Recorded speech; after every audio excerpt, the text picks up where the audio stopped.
Hello and welcome to the Unit 3 review video for genetics. And the first thing that we're going to focus on is Mendelian genetics as well as vocabulary to know. So let's start with phenotype. So our phenotype is the physical representation of the genes. So it's the expression of the genes. So phenotype would be stuff like hair, hair color, eye color, height, stuff that you can physically observe. Whereas genotype would be the genetic composition or what alleles a person has. So usually it's represented by letters such as G, G, H, H, or something like that, with the convention of dominant alleles get capital G or capital letters, whereas recessive alleles get lowercase letters. So that's the difference between genotype and phenotype. We also have the parents, which is pretty self-explanatory. These are two people who are going to be contributing alleles to the next generation. The F1 generation is the children of the parents. F2 generation is the children of the F1 generation. A cross means a mate between two organisms. And a self is when you cross an organism back to itself. This happens in plants where you can cross them back to themselves by self-pollinating. We also have a single trait gene cross. That means when you're only looking at one trait, usually that means you'll have two alleles that you're looking at. So, in example, GG cross GG, that would be a single trait gene cross. We also have a dihybrid cross, which would have one set of alleles from one gene and then another set of alleles from another gene times the same genes, but they might have slightly different allelic compositions. We also have the principle of segregation, which is that each gene is separate from each other and they all cross over independently. This is not necessarily true, um, but it does hold true for many cases, and usually when we're doing our basic Mendelian genetics, we assume that each gene is passed down separately from one another, so they're not connected in any way. Homozygous means that both alleles are of the same type. So, for example, you would have either two capital H's that would be homozygous dominant, or two lowercase h's that would be homozygous recessive. Heterozygous means that there is not homogeneity, and that would be usually one dominant allele and one recessive allele. Some things we often say het for short, and or homozygous is delineated by either homozygous recessive or homozygous dominant, because both of those are homozygous allelic combinations. We also have independent assortment, which assumes that um, there is no preference for the maternal or paternal genes. All of the chromosomes line up in independent formations, independent of each other, so that there is no preference between the mother and the father's genes. Again, both the principle of segregation and the principle of independent assortment are not 100% true. They are just true for the genes that follow Mendelian inheritance. So yeah. We have probability. Probability relies on the fact that all of these are independent events, or probability for Mendelian genetics relies on the fact that each of these are independent events. So, and we have the multiplication rule, which is the most important one that you need to know. So if we're doing a dihybrid cross, there is a way to check probabilities that doesn't mean you have to do that whole 16 by 16. Say we're crossing parents of capital A, lowercase a, capital B, lowercase b, cross capital A, capital A, capital B, capital B. And we want to know the probability that we will have a child that is capital A, capital B, lowercase b. So then we can do 1 Punnett square for A and 1 Punnett square for B. So after calculating these, we see that there is one possibility where in this section where there is capital A, capital A. So there's a 1/4 chance that this will be capital A, capital A. And then for capital B, lowercase b, there is two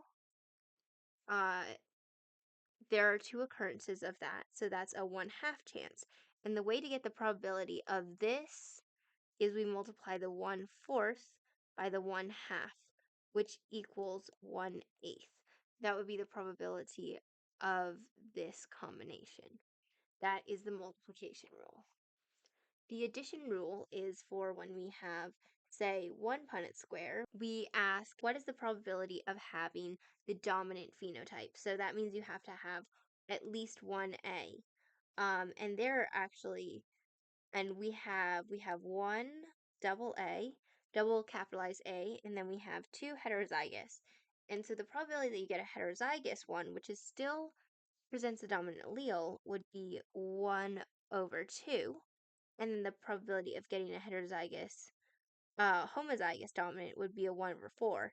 So in order to calculate the total probability of having a dominant phenotype, we have to add these two together. So then when we do that addition, it turns out to be 2/4 plus 1/4 equals 3/4. So you have a 3 out of 4 chance that the dominant phenotype is presented. So that is how probability works in regards to genetics and for the purposes of this course.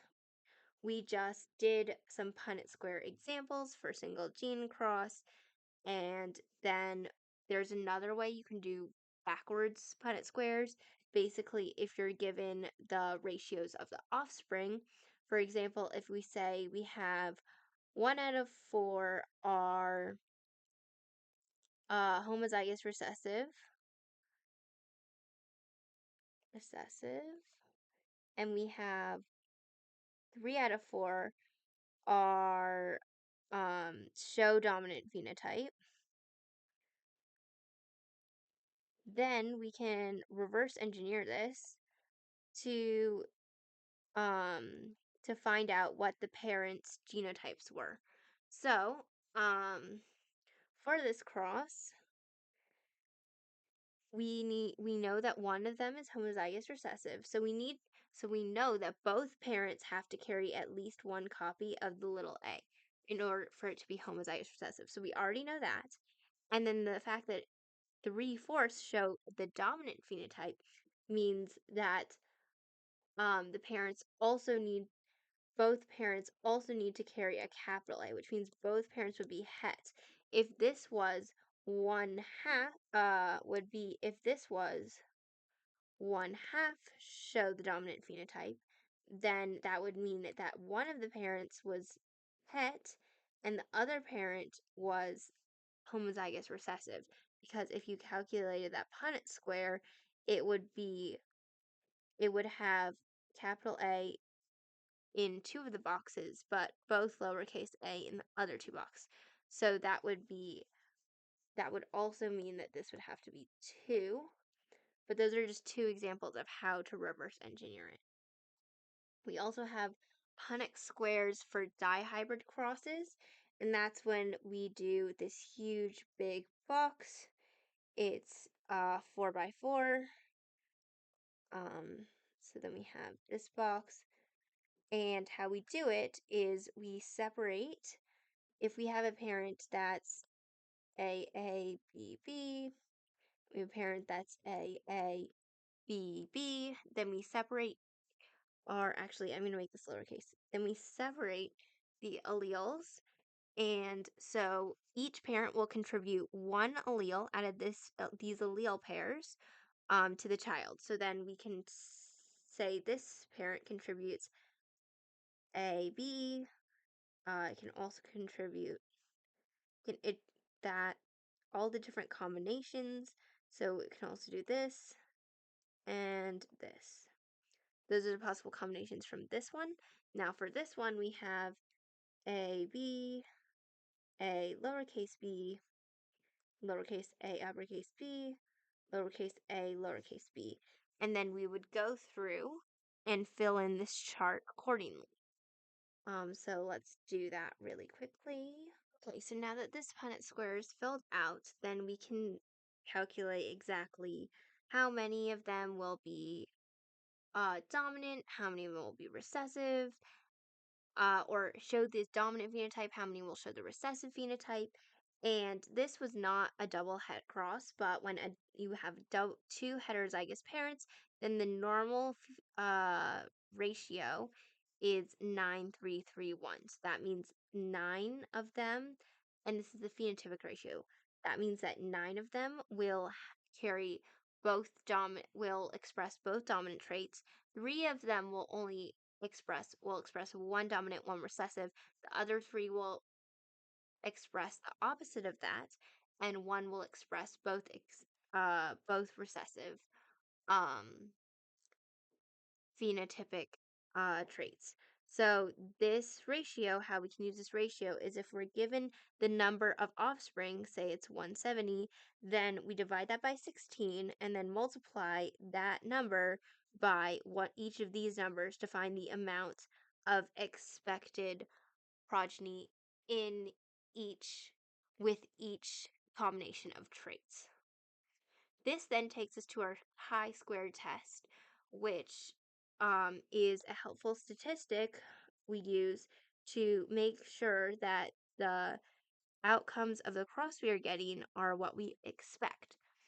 So, for the chi-squared test, we follow this formula, which is this chi-squared number equals the sum of observed minus expected squared over expected.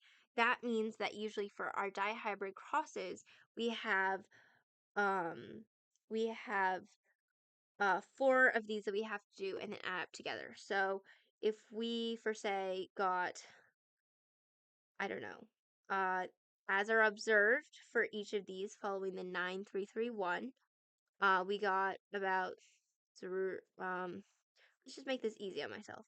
900, 302, 293, and 102. So how about those were our numbers that we got? That's the observed, and then our expected would be 900, 300, also 300, and 100. These are our um four pairs of numbers that we have to work with. So for each of these, we would do observed minus expected squared over expected. This one would equal 0. Then we would do it for the next one. So 302 minus 300 squared over 300. And that would be 4 over 300, which is a very small number. And then we would also have 293 minus 300 squared over 300, which equals, that would be 49 over 300, which is also a small number, but it's a little bit bigger than the other one. And then we would have 102 minus 100 squared over 100, which would equal 4 over 100. And so what would how we do is we would add all of these together, well, technically including 0, but we would add 400 over 4 over 300 plus 49 over 300 plus 4 over 100, and that number would be our chi-squared value. We would then find our degrees of freedom. The degrees of freedom, let's just say observed, expected. The degrees of freedom are the number of possible outcomes minus 1. So we have the four possible outcomes we're working with. So the DF would be 4 minus 1 equals 3. We would then look at our chart here, and usually we work at a level of significance of 0.05, and we would go to the degrees of freedom of 3, and we would see that that number is 7.815. We would then see if this chi-square number is less than or greater than this 7.815. I haven't done the exact calculations. Obviously, it will be less than 7.815. This is definitely less than 1. So because the chi-square value is less than the critical value, which is this is called the critical value, then that means that these ratios are correct. It's following the right ratio. There's no gene linkage happening. The genes are completely independently assorted. If our chi-square value was above 7.815, so that would mean it was like 30 something, then we would say that no, this something's fishy is going on. It's not independently assorted. And that is your cue to reject the null hypothesis or reject the idea that this is perfectly following Mendelian genetics. But if it's lower, then we say, oh, yep, we're all good. It follows Mendelian genetics. It follows the fact that it's all independently assorted. All right, so now we have the genetics of sex determination, and we are talking about how sex is determined in organisms and how sex chromosomes can impact transmission genetics. So we have sexual reproduction is what we are looking in this unit. We're not looking at asexual reproduction where all of the genes come from one parent. We're looking where both parents share characteristics and contribute genetic information to their offspring. Female gametes tend to be large, like think the human egg versus the human sperm. The female gametes usually emphasize quality over quantity. When female gametes are produced in meiosis, you really actually only produce one cell, even though it divides 4 times. Then the other 3 are kind of like discarded and they're shriveled up and they're not really useful. Whereas male gametes, they kind of prioritize quantity over quality. So they're just go at it, try to get there the fastest, but they don't need to have the baseline for the survival of the zygote. So usually the difference between male and females are sex chromosomes, and sex chromosomes have a different pattern of inheritance. So this is a method of sex determination, and for chromosomal sex determinating systems, humans are humans use the sex chromosome XY and XX, where XY is for males and XX is for females. That's very important to know. However, other organisms slash species can use different methods. For example, birds use ZZ slash ZW, which in that case, ZZ is male and ZW is female. It really just depends. However, the only one you will be expected to know is humans. And these are sex chromosomes, meaning they specifically code for sex determining traits. They can also, like the X chromosome in humans, codes for non-sex determining traits as well. However, they are mostly focused on sex determining traits, and autosomal chromosomes have nothing to do with the determination of sex.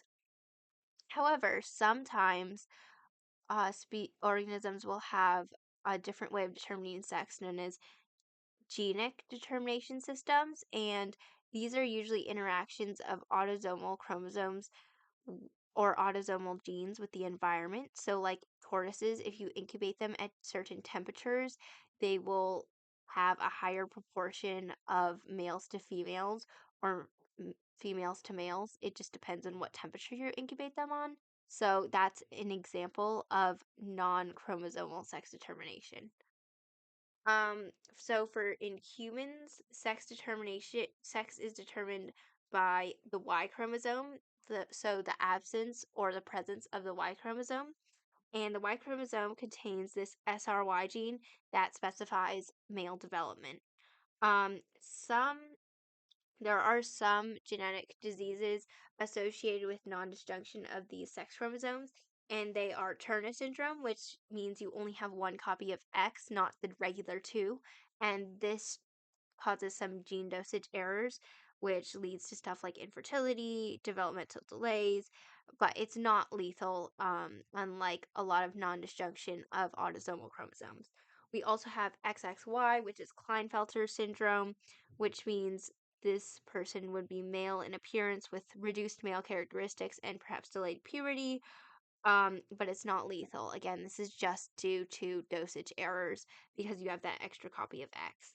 X chromosome also contains like crucial information for the organism to survive, meaning that if you don't have the X chromosome, um, the zygote dies out. There's no way for it to be viable.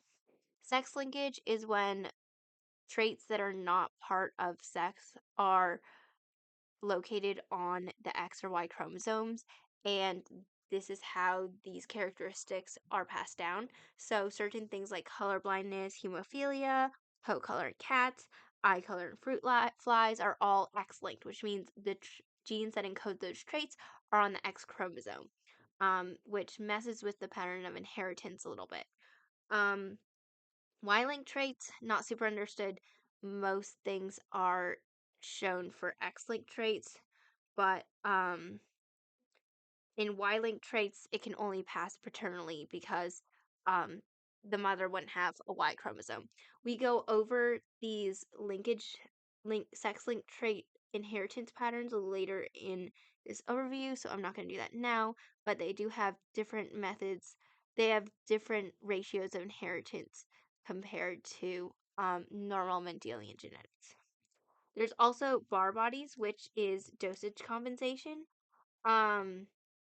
So in order to have the correct amount of gene dosage for XX, so for females, one of the X chromosomes is randomly selected and deactivated. Not a ton is known about this process, but that's how you can create like calico and tortoiseshell cats, is because coat color is on the X chromosome, whether which X chromosome gets deactivated determines what coat color is expressed. And so that's how you get like random patches of different colors because a certain X chromosome was inactivated early in development of that cat. Yeah. So now we're going to go into extensions of Mendelian genetics. This is no longer Mendelian genetics, but there are other types of inheritance. So we have levels of dominance, and typically, as we think, dominant is expressed over recessive, but we can also have incomplete dominance, where the dominant trait is only partially expressed. So, for example, if you had a heterozygous RR flower, it would be, if it showed incomplete dominance, if the little r was white, and the big R was red, if it showed incomplete dominance, then this flower would be pink. But if it was capital R, then it would be fully red. So incomplete dominance is a little bit of it shines through, but it's kind of a mixing of the recessive and the dominant phenotype. And then we have codominance, which is expressed equally but shared. So, for example, if we had this RR genotype again, the phenotype would be a speckled red and white flower. And we can also see this in blood type. So A and B are codominant to one another. So you can have someone that's AB blood type, or it could just be B blood type or A blood type, but you can also have AB. So another kind of idea we have here is dominance at different levels. So for example, if a trait is codominant at the cellular level, meaning that Maybe half of it is being expressed as the dominant phenotype and half of them is being expressed as the recessive phenotype, but it's not enough of a difference so that you don't have any physiological changes, then you would assume that that person is completely normal and fine. But if you look at the cellular level, then you could see that some of the cells are misformed and they're not working correctly.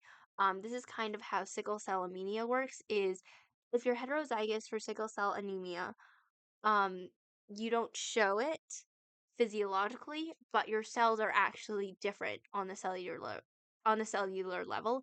It's just not effective enough to show any changes in the physiological phenotype. We also have the idea of penetrance, which is the percentage of how much the dominant allele is expressed in the population. And you might think, oh, well, that's an easy question. Obviously, the dominant allele will be the most widely expressed, so it's going to be a really high number. Well, actually, no, because polydactyly, having more than 5 fingers on our hands, is a dominant trait, and most of us have 5 fingers, and very few of us have 6. So in that is an example of a gene whose penetrance is very low. We also have expressivity, so the extent to which the phenotype manifests, so how severe or pronounced this is. So say polydactyly, you can have all the way from like a complete extra finger to maybe just a nubbin. That would be a kind of different levels of expressivity. You could also have things where one genetic disease, two people with the same genetic disease have more severe symptoms than the other, and that's just another part of expressivity. We also have lethality. So some alleles are lethal when homozygous, and this can skew ratios, obviously, because you're not seeing the offspring that are dying in utero. So for coat color in mice, if you cross two mice that were heterozygous, you would assume you would get a ratio of 3 to 4 because um, 3 of these are would be the dominant phenotype and one of them would be the recessive phenotype. But actually, homozygous dominant is lethal, so you only get actually 2 to 1 because all of these ones are dying before they're born. So that can skew ratios a little bit. And again, alterations in ratio are a lot more obvious for homozygous dominant lethality, because you can still see what the phenotype was supposed to be through those heterozygous ones. But if the recessive homozygous was lethal, we would never see expression of that trait, and therefore we likely wouldn't even know that it existed or that it was an allele in the first place unless we did like genetic testing. We also have multi-allelism. So that's when a phenotype is controlled by multiple alleles, so more than two, because our standard is we have 2 alleles, a dominant and recessive, but in real life, there's often a lot more than two. But to make this clear, each individual still only carries 2 alleles, but there might be a wider range of alleles that could be. And also sometimes if you have multiple alleles, you can only have 2 phenotypic outcomes, which is where it gets even more complicated. But stuff like cystic fibrosis has multiple alleles that lead to having that disorder, that lead to having that disease, but they're different alleles, but they still you either have cystic fibrosis or you don't. So yeah, we all an example of this is also blood typing. So we're going to do a little example here. So if we have a parent that has AB blood, and then we have another parent that has AO blood, then there are 3 alleles at work here. And if we do our little Punnett square, we get AA, AB, AO, and BO. So there were a lot more. There's 4 different possible outcomes here, because there are more alleles at work. So you could have children that are either have AA blood, AO blood, AB blood, BO blood, So all kinds of different things. We also have, although it's worth it to note that these are while A and B are codominant to each other, A and B are dominant to O. So this would really only show up as A blood, and this would be AB blood, and this would be B blood, not BO blood. But that's BO is the genotype. We also have gene interaction at the phenotypic level. So a locus is the region of the chromosome that contains the gene affecting a specific phenotype. And to note, dihybrid crosses involves two traits of a different loci. And sometimes different genes on different loci interact to create different phenotypes. So, for example, um, we're going to go on to talk about epistasis, which is a classic example of this. But basically, um, each gene produces a protein that compounds on the other protein and uses it to change into something else. So, speaking of epistasis, um, basically it's gene interaction, but it happens in a specific sequence. So in this example for Labrador coat color, we have black versus brown, which is normal dominance patterns, and if the pigment is deposited or not deposited, also normal dominance. However, this doesn't matter. The black versus brown doesn't matter if the pigment is not deposited. So the first step in this chain is for pigment to be deposited. Yes or no? And then after that, is it black or brown? Yes or no? So pigment, yes or no? Black, brown, yes or no? So when we have different genotype, say we have pigment B, E, B, and then have it uppercase B, lowercase b, then we first look at and see, is there pigment, yes or no?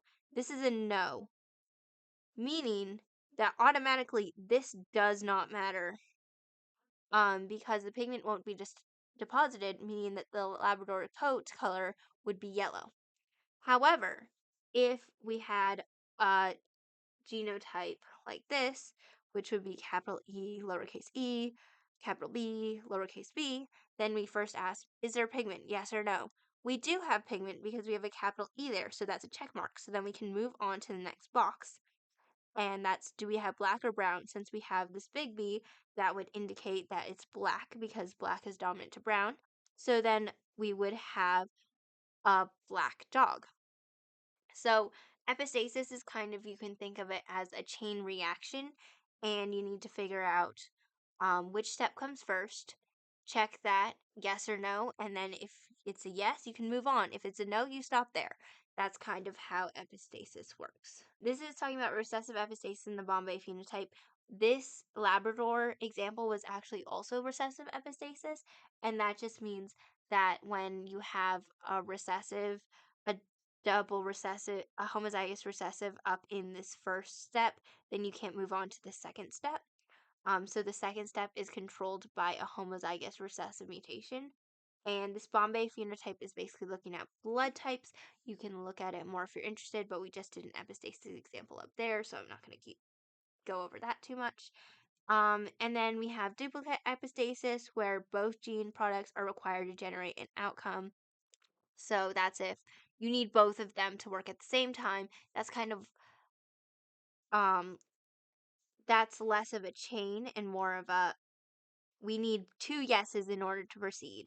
And then we know that epistasis can alter phenotypic ratios of dihybrid crosses. We also have complementation tests, and before we go over that, let's go over what complementation is. So complementation is when multiple alleles on different genes affect the same genotype. So we need to, the complementation test determines if this different phenotype is due to different alleles on the same gene, or it's due to interactions between two genes. So basically you cross the homozygous mutant, so altered phenotype, so you cross both the homozygous mutants, generate heterozygotes. And if the altered phenotype is produced, it's due to genes on the same locus. But if the wild type phenotype is produced, it means that the altered phenotype is due to different genes on different loci, which would indicate complementation. So complementation basically just means two genes are interacting with each other instead of different alleles on the same gene are interacting with each other. We also have the idea of trait complexity. So many traits are affected by multiple loci, and this is true for basically most of our traits. There are very few that are very black and white, follow Mendelian genetics. There's also sex influence traits, which are not sex-linked traits. So if you're faced with a question that says, oh, only males have this, but it's not on a sex chromosome or it's on an autosomal chromosome, we immediately start thinking about these sex influence traits. So one of them could be different kinds of penetrance. So for example, in goats, if you are heterozygous for beards, the males will show a beard, but the females will not show a beard for heterozygous. You have to have homozygous beard allele for the females to show a beard, but the males will show it in both homozygous and heterozygous genotypes. There's also sex limited traits, which means that only one sex will show this trait if they have the genotype. So, like roosters will only show the long tails. Even if the females have that gene, it won't be shown because they don't have long tails. And these traits, again, are located on autosomal chromosomes, not sex chromosomes. So be very aware of that difference. We also have cytoplasmic inheritance, which is when cells are divided and they randomly divide organelles. So this is kind of what we were talking about last unit with mitochondrial inheritance, heteroplasmy, homoplasmy, and of course this will have a heavy maternal influence as opposed to paternal because chloroplasts and mitochondria are maternally inherited. We also have genetic maternal effect. So some traits are only affected by the mother's genotype. And this can get really confusing because when the mother and the father produce a child, the mother's genetics will only be expressed in the child. So it will look more like its mother, but then it still has the allele from its father. So when you have a female child and the female child goes on to have children, then the father's genes will be at play. So the father's genes are at play every other generation, basically. So the father's genotypic influence will be shown in the second generation. We also have genomic imprinting, and imprinting is basically when you can have either maternal imprintation or paternal imprinting, but that means that just the allele inherited from either the mother or father is expressed regardless of dominance. So if it's maternally imprinted, the allele inherited from the mother is expressed, and paternal imprinting, the allele inherited from the father is expressed. It kind of is an override switch for different certain genes. There are other factors such as anticipation, which usually happens in expanding nucleotide repeats. So when these repeats are getting larger and larger, the severity of the phenotype increases with time and future generations. We also have the environmental effects like epigenetics, and and things like food scarcity, what you're eating, what you're doing, that sort of thing. We also have the idea that continuous variance is that our genes are constantly mutating and there are constantly new genetic mutations out in the world that are doing different things to our phenotype. And also polygenetic traits. So, for example, a little math thing that you might want to know is that if you have a trait that's affected by three genes with two alleles each, you actually have to multiply that out and you realize that there's actually 27 unique genotypes, which is pretty cool, but also pretty complicated. We also have pedigrees, which allow us to examine inheritance patterns of different genes. This is an example of a pedigree.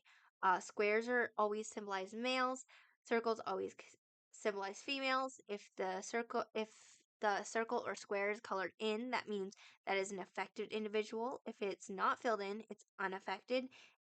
And sometimes, but not always, you will have this little half sign that shows that it's carrier, but I would not rely on that because certain pedigrees rely on you to figure that out for yourself, especially when on tests.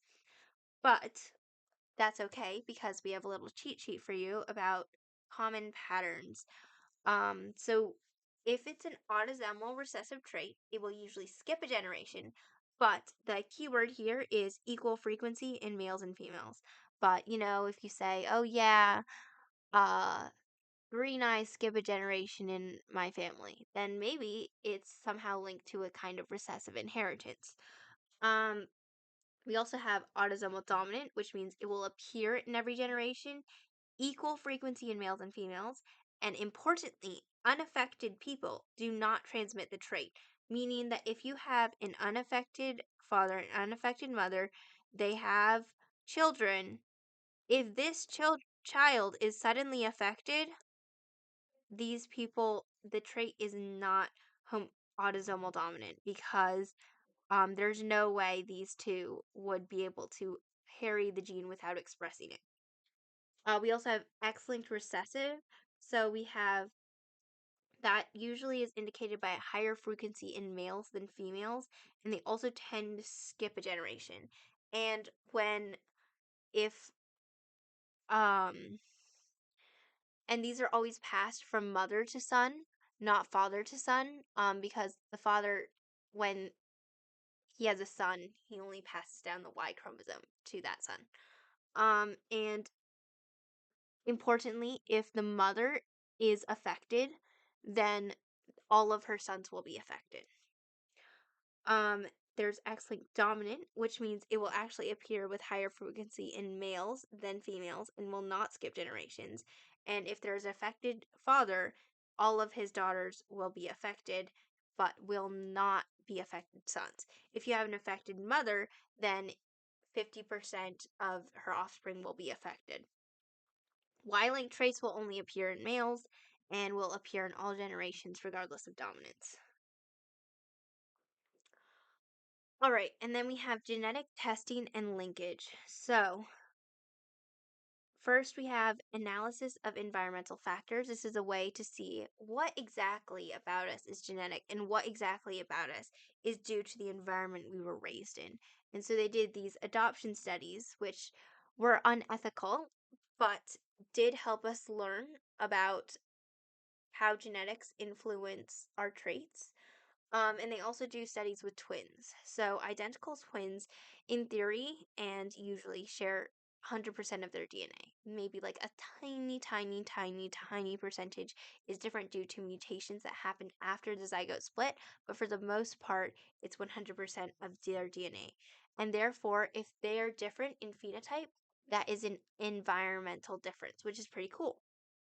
So the frequency of shared traits is called concordance. So if you have a higher, if say both of you develop a certain genetic disease, then it would say, oh, this is clearly genetic. That means there's a higher concordance.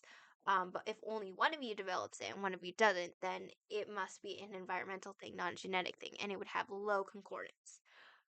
Um, so they compare monozygotic or identical twins to dizygotic or fraternal twins and see if the concordance is higher in identical twins compared to fraternal twins.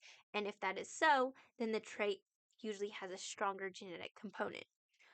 These adoption studies, as I previously mentioned, is do adopted children show characteristics similar to the adopted parents or the biological parents? And something such as schizophrenia, it's shown that it has a really strong genetic. Um, in, Schizophrenia has a really strong genetic tie, so an adopted child is more likely to have schizophrenia if their biological parent has schizophrenia, regardless of the regardless of what their adoptive parents have. We have the idea of genetic counseling, which is a way for people to get information and guidance concerning on the transmission of genetic diseases and if they will be likely to pass something on to their children, especially if they know they are a carrier for something. And there are a lot of different ways to do genetic testing. There are a lot of things for prenatal testing, some of which are more invasive than others, but they include ultrasound, amniocentesis, uh, chorionic villus testing, and a cell-free test. There's also postnatal, which all newborns go through a screening process to make sure they don't have more of the common genetic diseases. And some states actually require this testing of certain genetic diseases because for genetic diseases specifically, early detection is the real key in helping these people have the best quality of life possible, and in some cases can pretty much eliminate the progression of the disease completely. But that's only if you catch it early enough. We also have gene linkage. So some traits do not show the expected ratios in dihybrid crosses. This is why we do the chi-squared test.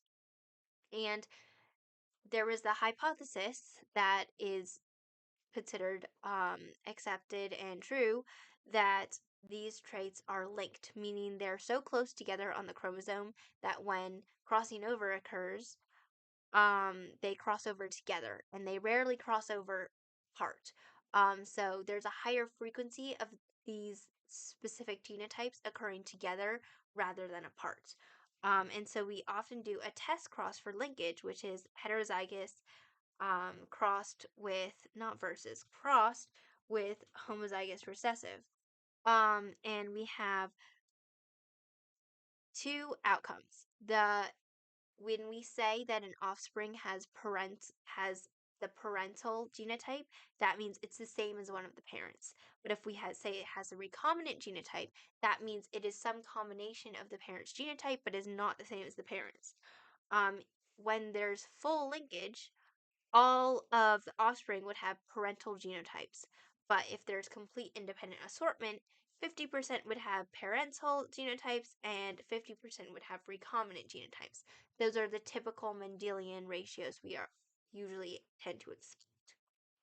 But most genes are honestly in this in-between kind of zone, and that's incomplete linkage. So that would be a blend of parental and recombinant phenotypes slash genotypes.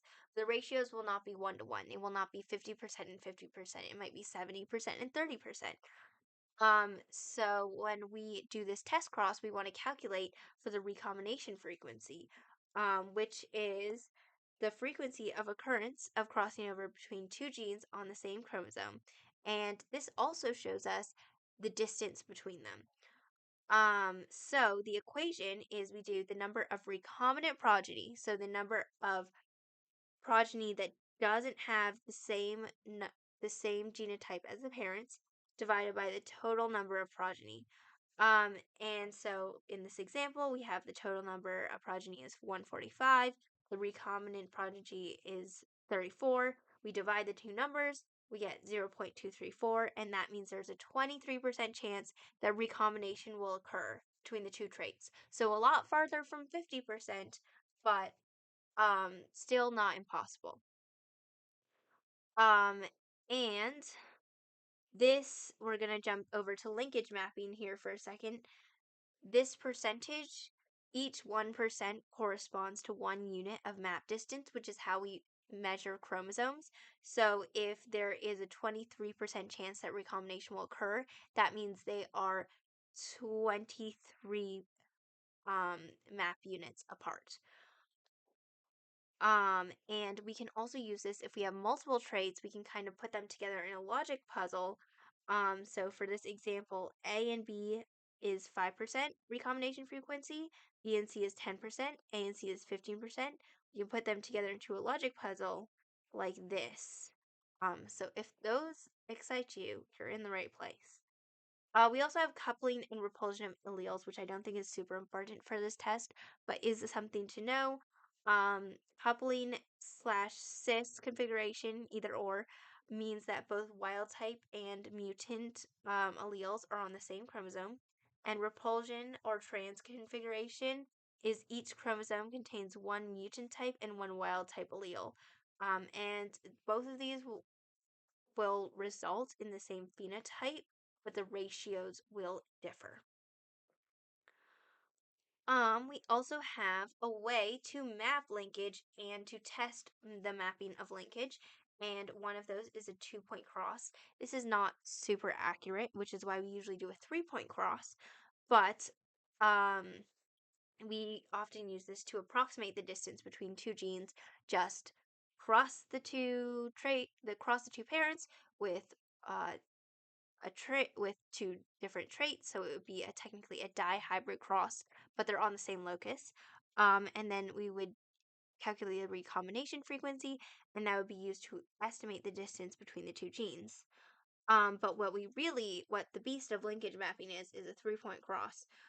So we use alleles from 3 different genes, and we do the test cross of heterozygous crossed with homozygous recessive.